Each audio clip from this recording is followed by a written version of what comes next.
everybody. My name is Stephen, and I'm here to be your moderator this evening. We're glad you could make it. I'm really excited to welcome Natalie Rogers, Director of Business Development with eAssist Dental, and Chloe Hironaka, Sales Coordinator at Unitas Dental, as our speakers this evening, for 5 ways to help you increase PPO reimbursement. So before we get started, I'd just like to take care of a couple of points of housekeeping. Firstly, if you have a question at any point during today's webinar, please go ahead and type it in the Q&A section, and we'll try and answer as many of your questions live at the end. And the second point is CE is not available for this webinar, and that applies to whether you're watching this live or on demand. So with that, Natalie, Chloe, welcome. I'm going to pass it on over to the two of you now. Thank you. Thanks, Stephen. Alrighty, hello everybody. Good afternoon or evening, depending on where you're at. My name is Chloe Hironaka, and I am a sales and marketing coordinator here at Unitas PPO Solutions. And I have worked at Unitas for about the past 5 years now in several different capacities and roles. And for the past 2 years, I've been in my current position as the sales coordinator. And I've got to say, it's probably been my most favorite role because I get the opportunity to talk with doctors and offices every single day about how to increase your PPO reimbursements and just better your PPO position to increase your revenue. And I get to do super fun webinars like this one today with my friend Natalie.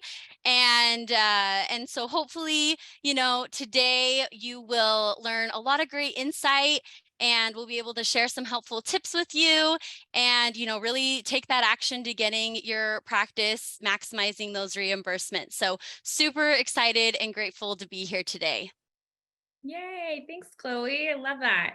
I'm Natalie Rogers. I'm with eAssist. I am a business development specialist. I started my career in dentistry about 20 years ago as a dental assistant. I've done hygiene school, front office, office managing, and now I get to continue my passion in helping offices put policies and procedures in place to increase their revenue. That way we can keep that focus on what matters most, which is our patients. Love our patient care, love changing their lives by helping their oral hygiene. And so super excited to be here with everyone today. Little bit about eAssist here. So what we are here to do is kind of like I mentioned a moment ago, we are here to help support your practices focused on what's most important, which is your patient's experience, your patient care, while we make sure that that revenue cycle is coming in consistently without a pause or delay.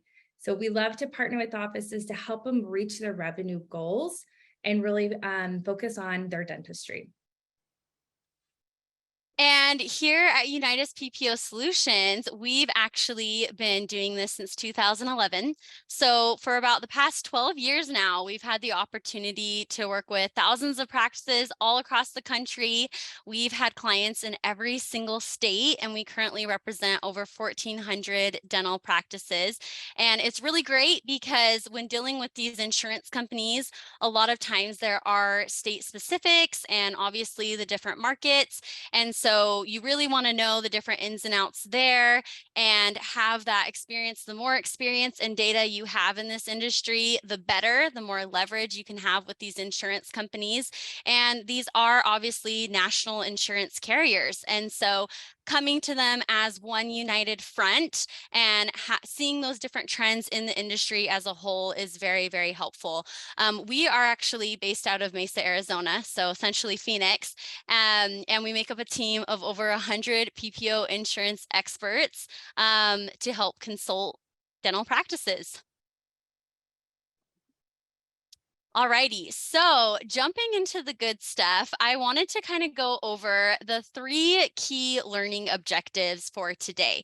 So today's webinar is really focused on the 5 ways to increase your PPO reimbursements that don't involve overpacking the dental practice fee schedule. So what's really, really cool about everything we're going to be talking about today is it's going to increase your profit per patient and increase your overall revenue without treating any additional patients.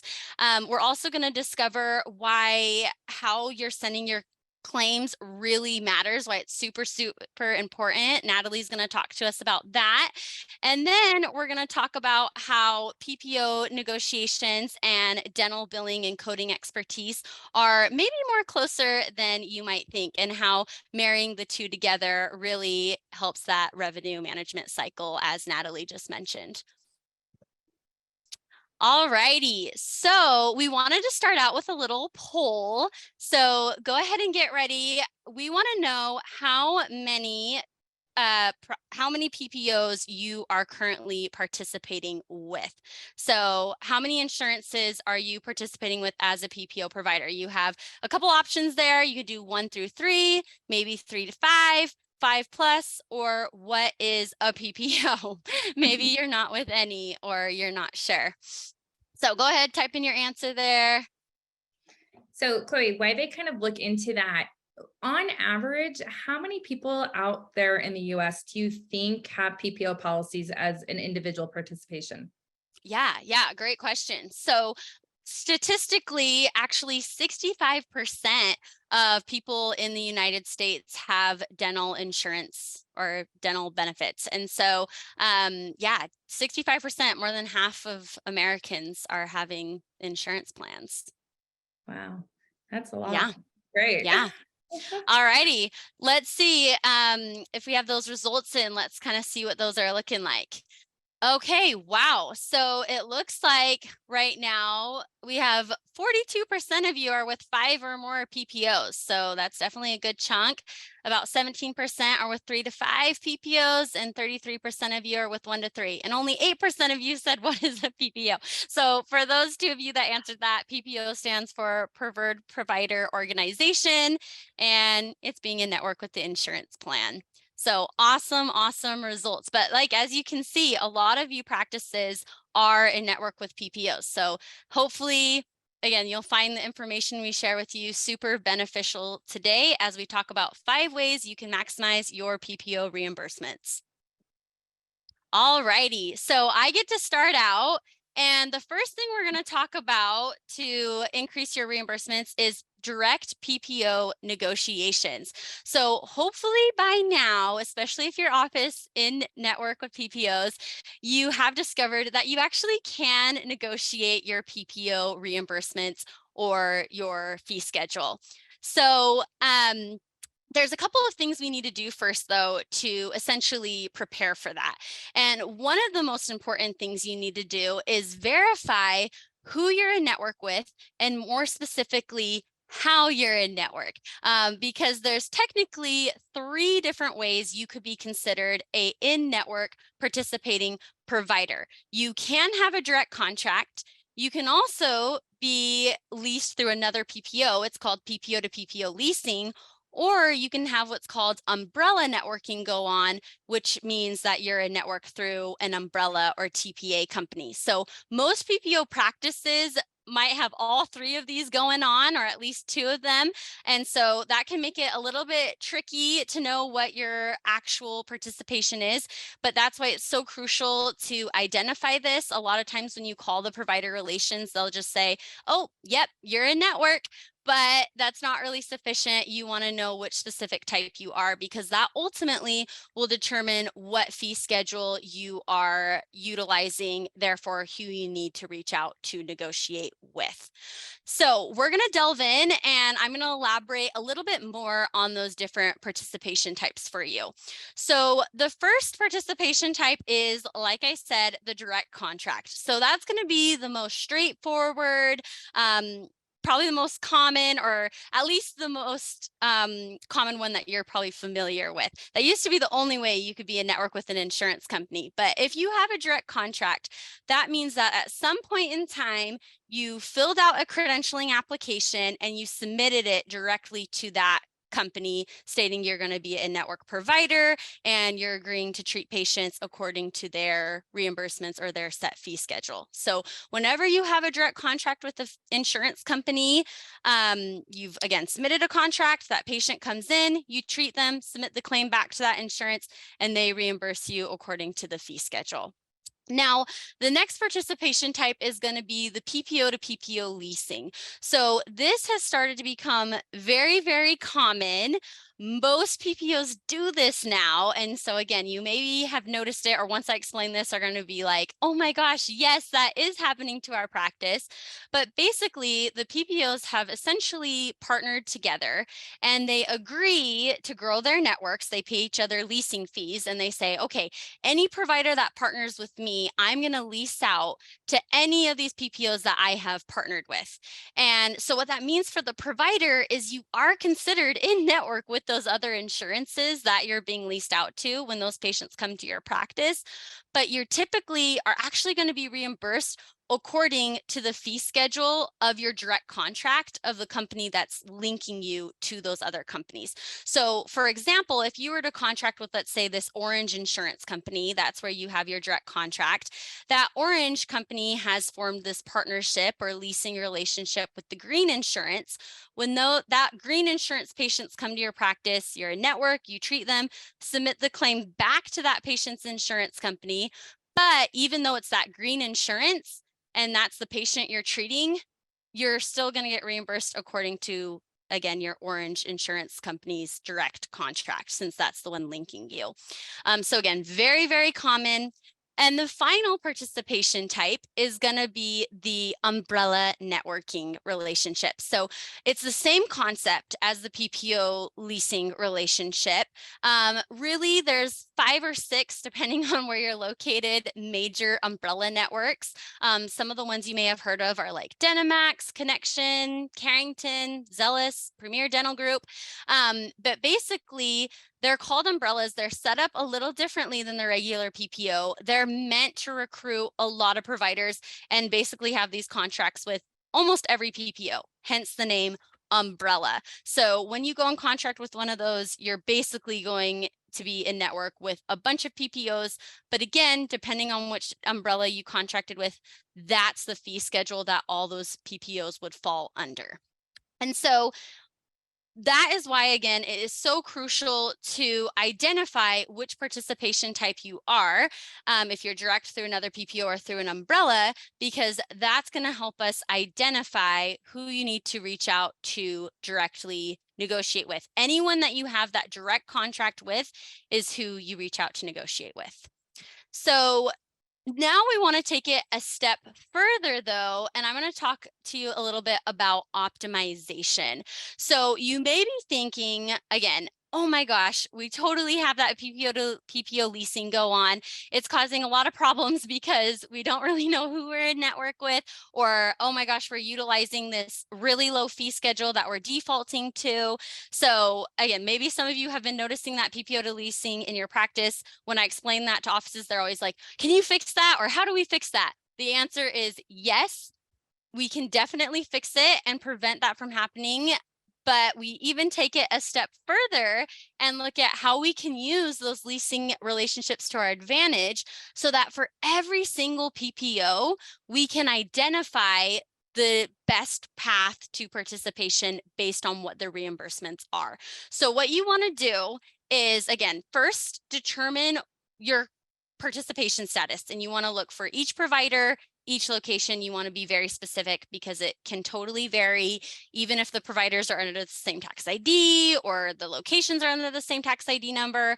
You want to verify how they're in network and with who, like we just talked about. Then once you discover that, you want to reach out and negotiate all of your current direct contracts, all of your fee schedules, and ensure that you're getting the best possible rate from every single company, that it's their best offer. And then this is where you start taking a step further. In addition to negotiating those direct contracts, you want to reach out to any PPOs that maybe you're in network with, but not directly, or maybe you're completely out of network, and negotiate a fee proposal. So basically going to them and saying, hey, if we were to become directly contracted with you, what's the best fee schedule you'd be willing to offer? And a lot of companies, you know, are, again, wanting to expand their network. And so they're able to send you those proposals and are incentivized to get those offers out. And then once you have all those offers from every single company, and this is, again, really where we come in. When you do this, you probably do need a little bit of a specialist help to know those different relationships. So that's why we really specialize in it. But you compare those fee schedules and then can see, okay, we want to put our PPOs through this network, or right now they're going through this PPO, we need to switch them to this one, or vice versa.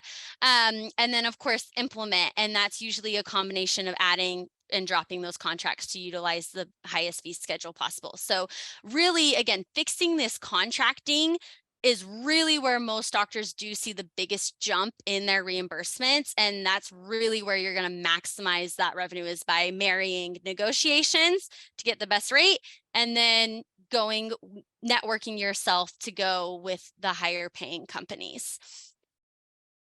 Love it, Chloe. So question for me, if you Yes. are contracted through direct, but also umbrella, which one supersedes? Okay, great question, Natalie. So typically your direct contract is going to trump any other leasing relationship. So that's why when I say the implementation's usually going to be that combination, just because your office is a network with an amazing, you know, really high paying networked fee schedule, you're going to notice you're not using that because it's going to go to the direct contract, or a lot of times it'll go to another relationship if you have in place if it's lower. So that's why you want to make sure you opt out and maybe drop any direct contracts or leasing relationships that are preventing you from going to that higher plan. But yes, the direct contract will always trump. I love that. Thanks for that information. I think it's super helpful, like you mentioned, marrying those processes together to get your most increased revenue back into your practice, right? Yes, absolutely. Yeah. So now we've worked with Unitas and Chloe's team. We've negotiated our fees. We've optimized our participations so you know you're with the right PPO. Now it comes down to your dental billing processes.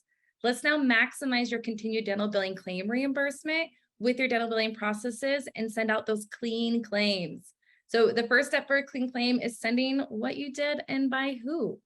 So we all know that insurance companies, we want them to process and pay quickly, right? We've done the dental work, we paid for the overhead, we paid the equipment and for the products used. Now we want to make sure that there's never a pause or delay, and then that stream of revenue is coming in. So when it comes to CDT billing, always billing out the correct code for services completed is a must. We all know that the CDT codes update yearly, but what you may not know is that this is completed by a code committee. So a bunch of friends get together and they formed a committee and they help us with their codes. They meet every March, and usually by May, they have the official updated codes ready to go. But the way that they help put these codes in place is by what we're billing. So billing what you do helps them see the need for reimbursements and for codes and claims to maximize our profits. So for example, cone beams. A couple years back, there was no cone beam code. We were all billing 999. Now there are cone beam codes. I think we've got maybe 6. Next year, they may throw new ones at us or delete some. I don't know what they'll do, but making sure that you bill what you do is super important. The golden rule of dentistry is always to code for what you do with up-to-date coding resources. You have no idea if your reporting is even accurate. This puts your practice at a risk for audits and revenue loss. So correct coding often results in higher revenue as practices obtain reimbursement that was once unpaid because of misunderstandings or misreported codes. If you're not sure which coding book or manual is best for you, definitely get with your Henry Schein rep on this. They'll be able to help you find the best book for your practice. If that means the 88 code book, there's the Charles Blair Coding with Confidence, which I'm a huge fan of. Charles Blair, also the Practice Booster Code Advisor online and insurance newsletters. But there's also your ICD-10 codes. I did hear ICD-11 has been approved, but they haven't gone live in America. So get with your Schein rep and they'll be able to help put you in the right direction to maximize those codings. All right, I feel like it's clicking a little, there we go. Sorry, little malfunction. I clicked a little hard. got really excited there with my computer. So now that we've claim coded what was done and by who, the second biggest reason for claim denials is incorrect information, another avoidable reason for claim denials. Again, we want to help the PPO reimbursement so that the revenue is coming in and not at a pause or delay.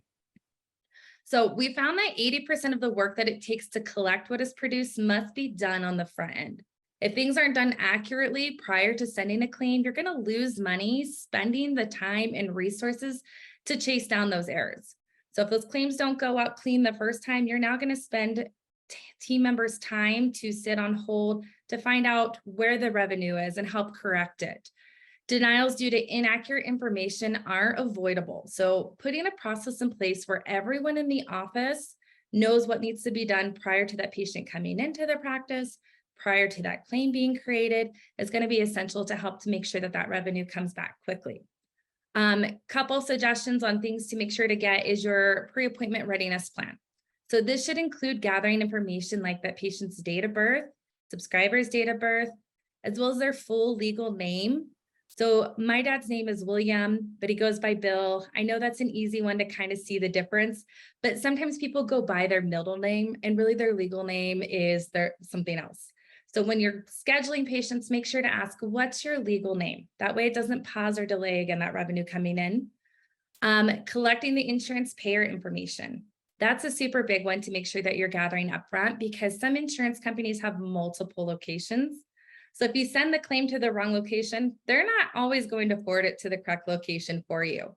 So when you're starting to follow up with your claims to find out where your money is, turns out they never received it. It went to the wrong place. Also getting breakdown of benefits prior to patients coming in. It really is no fun when you've done the hygiene work, you've taken all the x-rays, done the cleaning, patients left, and you find out it was medical only. There is no dental insurance. So now you're spending all this extra time chasing down that revenue through trying to follow up with your patient balances. So the more accuracy you have on the claim format in the patient file is going to help that claim process the first time. All right, so now we've coded what was done and by who. We have all the patient correct information on the claim. Now it's time to send for the insurance company for processing.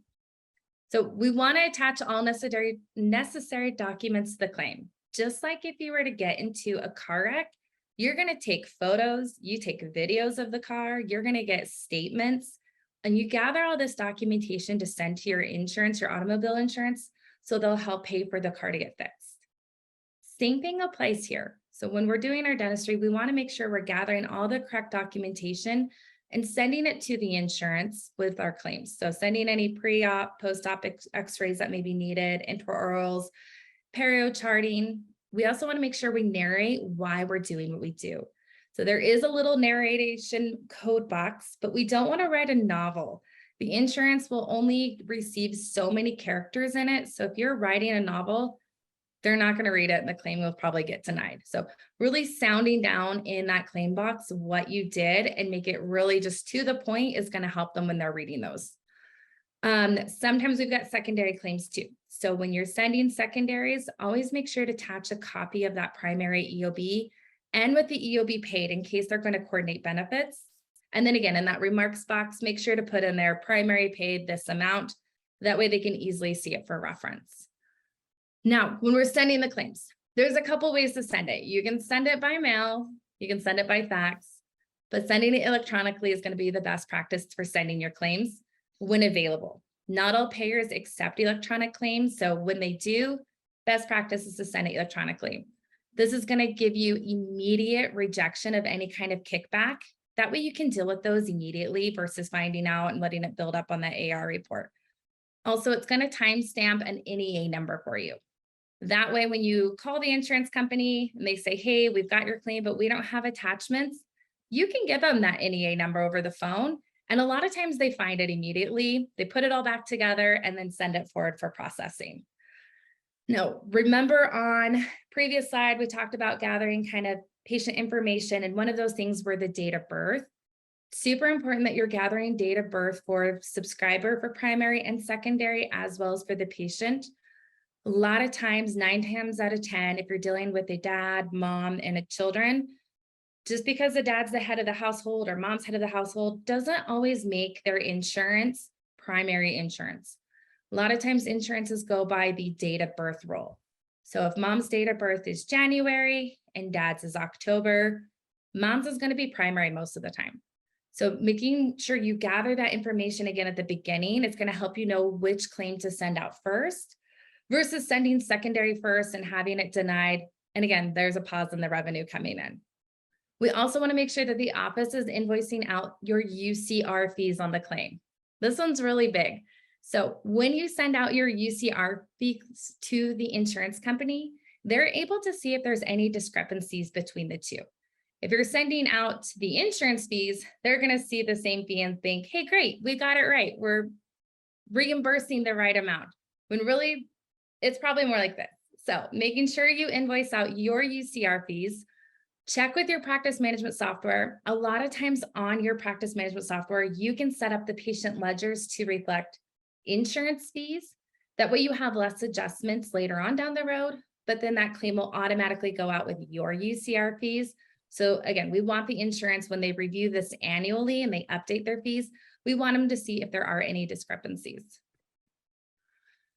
All right, no one likes to receive a bill in the mail. So getting those claims sent out correctly and timely allows the ability to send and forward balances to patients if needed in a timely manner. Find a process that works for your practice on when to send these out daily. When are you sending your statements out or your claims out? Most practices are sending them out end of the day. This may not be the best time for your practice. So really take a pause, be honest with yourself to review and implement if you need to make a change. A lot of times appointments go long, patient comes in for a limited, doctor decides to do an endo, so that 30-minute appointment's now turned into an hour. So sometimes end of the day, we got to go get our kids from childcare, or we've got dinner plans, or it's just end of the day. Those claims are okay to wait till the next morning. They're not going to go anywhere in your batch manager. So maybe look at your processes in-house to see if sending them the next day. That way, when you've got time uninterrupted to kind of go through, make sure all the codes are cracked, all that information is gathered, all the documentation is now on there. So those claims can go out clean. That way we can get reimbursed quickly. And then if there is a forward balance, you're able to forward that back to your patient faster versus having those uncomfortable conversations when your patient's like, hey, I did this procedure 6 months ago. Why am I now getting a bill, right? We want to build their trust and make sure your patients feel secure with your practice's ability. Now, putting policy and procedures in place that maximize your time in office can be a little bit of a challenge. So that's what eAssist is here for. We are here to help support your administrative team focus on the patients, patient experience, production, and all the other hats they're wearing. Well, we make sure that we've got those processes in place for the revenue to come in continually without ever that pause or delay. And then I know my friends here at Unitas, Chloe, I'll let you take it from here on how you guys help. Yes, yes. And again, our primary focus is making sure that you're negotiating those reimbursements, getting the best fee schedules possible, and that you're participating with the right PPO insurances to really maximize that PPO participation. So just making sure you're in the right PPO position, and then eAssist is going to help with all of your billing needs. So dream team. Dream team. We want to see that full circle. We want not only those higher fees coming out, but we want those higher fees coming in. Absolutely. That's right. So, we just wanted to ask. All right. So we do have a final poll question before we jump into the FAQs here, or Q&A session. We'd like you to select if you liked what you heard today and you have more questions, or you want to find out what we can specifically do for your practice, please reach out. So type in here if you want both eAssist and Unitas to reach out, and we can get a free consultation with one of our specialists scheduled for you. You can select if you just want eAssist to reach out for billing support, if you just want Unitas to reach out at this point for PPO negotiations, or not at this time. No, thank you. But definitely encourage you to, save our two companies' names. And so if you are wanting some support or interested in the future, we can definitely get something set up with you. So make sure you select that. And I think we'll be ready for some Q&A here. So if you haven't put any questions in yet, you can go to the chat box below and insert some questions, and me and Natalie will be more than happy to get those answered for you.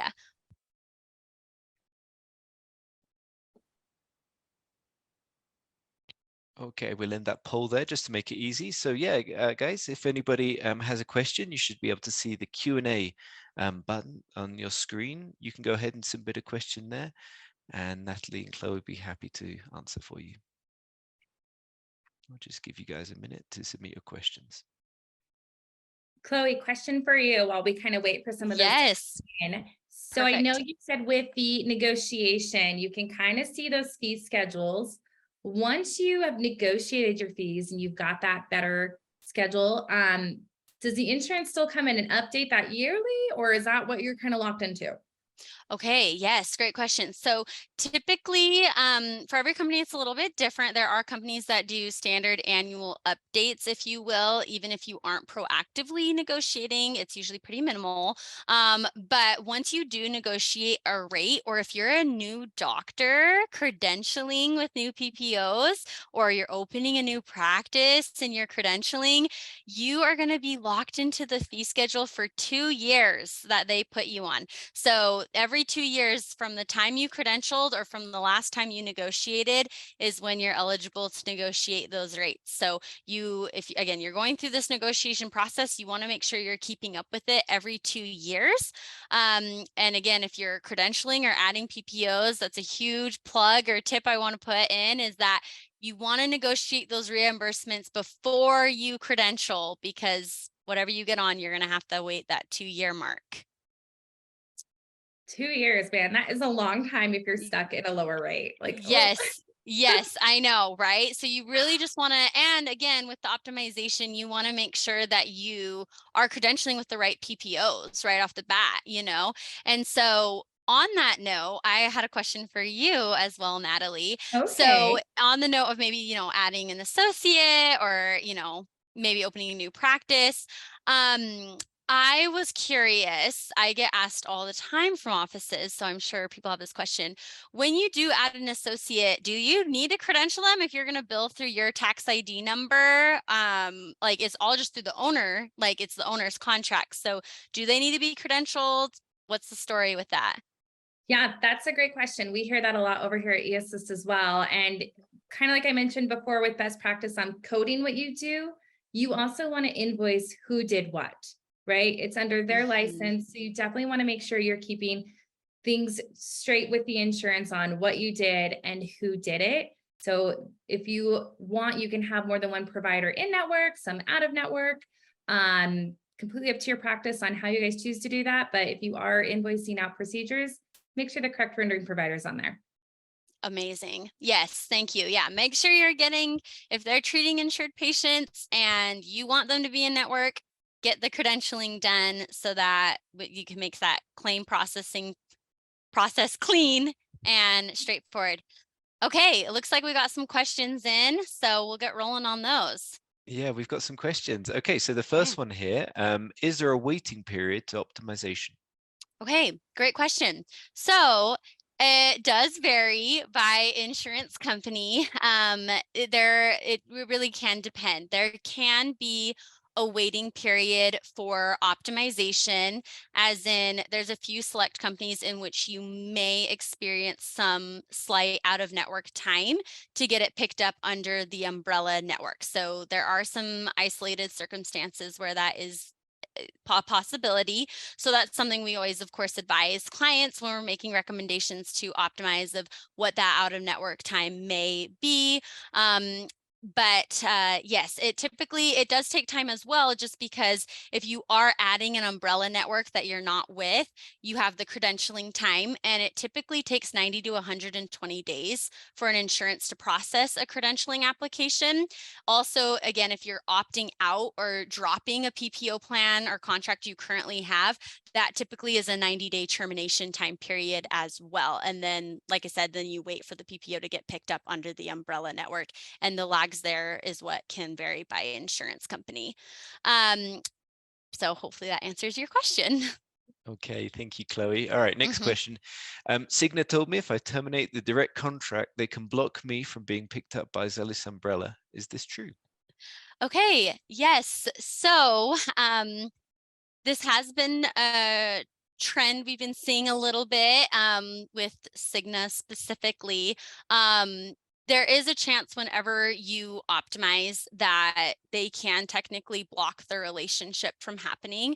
But again, that's why I definitely don't recommend an office do this on their own, or that you just go to anybody, because the reality is, because we are doing this for so many offices, of course, the insurance companies are going to try to tell you like, no, don't do that. No, you can't do that if they don't want you to.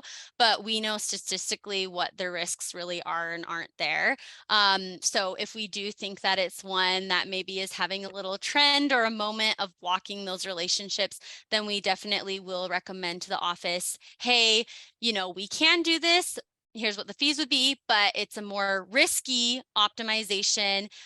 So if it's really important to you that you stay in network with those patients, you may not want to mess with it right now. You may want to stay direct, but if you're considering dropping the PPO anyways, then that's probably a good time to try it out. Okay, all right, fantastic. Thank you, Chloe. Next question, are all PPOs negotiable? Are all PPOs negotiable? Okay, good question. No, not all PPOs are negotiable. So one of the biggest ones we always get asked about that most providers know, Delta typically is probably the biggest insurance company that is considered non-negotiable. They typically don't do custom negotiations with offices or with third-party companies. It's pretty rare to see them deviate from their standard zip-coded fee schedule. Okay, all right, thank you. Next question, and I'm not actually sure which company this is for. What is your company fee structure for negotiating PPO? Alrighty, so we have a couple of different services that do vary based on, how many providers you have, how many office locations, how many PPOs you're with. So I don't like trying to dodge the price question, but we do have a couple of different services. So the best way to get the most accurate quote for your specific practice, and again, see what we really can do based off of who you're with. That's why we offer the free consultation call. So definitely you can reach out to me directly or head to our website, UnitasPPOsolutions.com, schedule a consultation with us, and we can totally go through all of those options with you and give you a quote. Okay, awesome. Thank you. All right, next question. What is your experience with Medicare UHC plans, rules for payments and submissions, etc.? Natalie, do you want to jump in here on this one? That one's for me. Yeah. So each state kind of has their rules and regulations when it comes to Medicare and their timely filing. So definitely making sure that you get those claims filed in a timely manner is going to be super helpful. That way you're not writing those claims off. Also, again, billing what you do and by who does it. So making sure that your providers are credentialed with Medicare when you're sending out those claims is going to help with get that reimbursement in faster. Okay, awesome. Thank you, Natalie. All right. And and on the Medicare side, they don't negotiate typically. So bummer. Yeah. Okay. All right. Next one. Cigna's PPO reimbursement has dropped 20% this year, and we've tried to negotiate several times with very little movement on their side. Have you seen this with other dental offices in other states? Cigna has been okay up until this year. Do you have any suggestions? Okay, so yeah, similar to the previous question on Cigna, it was a trend we were seeing across the board. So yes, in multiple states, it wasn't isolated to one specific state or region, it was across the board. We did see that they decreased a lot of their fee schedules, and then we're making it a little bit more difficult for some offices to optimize. So my best suggestion at this time is to definitely, continue pushing back on negotiations. If you are sent a decreased offer, try to respond back directly to that rep if you got it from a specific representative, and see if they would be willing to honor your current fee schedule. yeah, so continually just trying to reach out and push for negotiations with them or to honor your current fee schedule is definitely my best advisement. Don't just take the decrease and do nothing. Definitely send a response. And then your other option really would be, like I said, potentially going the optimization route of dropping your direct contract with Cigna and seeing if you can get it picked up through the network. But do just note that at this time, I would say it is a little bit more of a riskier optimization move. So I would really only recommend that to offices if you are feeling like you're to the point where you haven't been able to successfully negotiate your fee schedule with Cigna and you're considering dropping it anyways, then I would go that route. Okay, thank you, Chloe. All right, we've got one more question here. When we entered fee negotiations with Cigna, they mailed all of our patients a letter stating that we are now out of network. We only found out when a patient told us. Is this legal? It's cost us a lot of patients. Darn. So they shouldn't have sent on when you negotiate, they shouldn't be telling you that you're out of network. They should only send out those letters to patients if you really are truly out of network with the insurance, which that really only happens if you don't do your recredentialing or you've submitted a termination letter. So I don't know if maybe in your request for negotiations, you threatened to terminate or submitted a termination letter, but that's usually the occasions in which they will send a letter out notifying patients. But in regards to is it legal, technically, again, if you are terminating, they can send out letters notifying the patients that you are going to be out of network. So with that, whenever an office, if you are choosing to terminate a PPO or drop a plan, I do highly recommend that you kind of get ahead of the game and notify patients on your own of sending out a letter, just informing them that you are no longer going to be in network with their insurance, but that they can still use their out-of-network benefits. And so they understand that they can still come to your practice and get some coverage as an out-of-network patient or out of you being an out-of-network provider.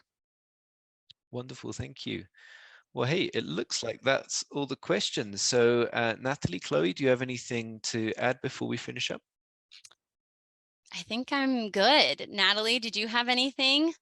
I think I'm good. Just reach out if we can help. And we just want your businesses to grow. It's 2023 now. We're into the new year. Let's start hitting some of those resolution goals. Yeah, absolutely. So you've learned a lot. Hopefully we shared lots of good tips and, answered your questions. So let's take some action, reach out to us, get a consultation scheduled. Here's the information on the screen of how you can do that. And yeah, we'd love to chat with you. Perfect. Thank you so much, Natalie. Thank you, Chloe. Thanks both of you for a wonderful presentation. And thank you to all of you attendees who've been able to join us this evening. So good news is we did record this evening's webinar and we'll be emailing out that recording sometime during the next week. One thing we'd really appreciate is your feedback. In a minute, you'll see a survey pop up on your screen and we'd appreciate you just taking 2 minutes to fill that out for us. So again, thank you to all of you for joining us and we're looking forward to seeing you again on future webinars. Thanks, Thank guys. you.